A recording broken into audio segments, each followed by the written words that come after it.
محمد اسماعیل صاحب آپ برما سے سوال کرتے ہیں، آپ کا سوال یہ ہے کہ اگر پورا قرآن کریم ختم ہونے کے بعد تمام سجدہ تلاوت کو ایک ہی نشست میں بیٹھ کر ادا کر لیا جائے تو کیا سجدہ تلاوت سب کے سب ادا ہو جائیں گے یا نہیں؟ نیز ہر سجدہ الگ الگ ادا کرنا بہتر ہے یا اکٹھے ادا کرنا؟ جہاں تک پہلے سوال کا تعلق ہے تو بہتر تو یہی ہے کہ انسان جب سجدہ تلاوت والی آیت تلاوت کرتا ہے تو تلاوت کرنے کے بعد سجدہ کر لے،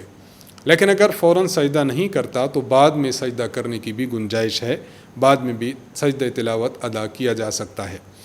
اور جہاں تک اس مسئلہ کا تعلق ہے کہ ایک ہی نشست میں قرآن کریم کو ختم کیا اور اس کے 14 کے 14 سجدے اگر ایک ہی جگہ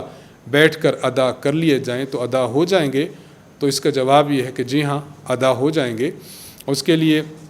بہتر تو یہ ہوتا ہے کہ انسان کھڑا ہو جائے، سجدہ کرے ایک، پھر اس کے بعد کھڑا ہو جائے، پھر دوسرا سجدہ، بہتر تو یہ صورت ہے۔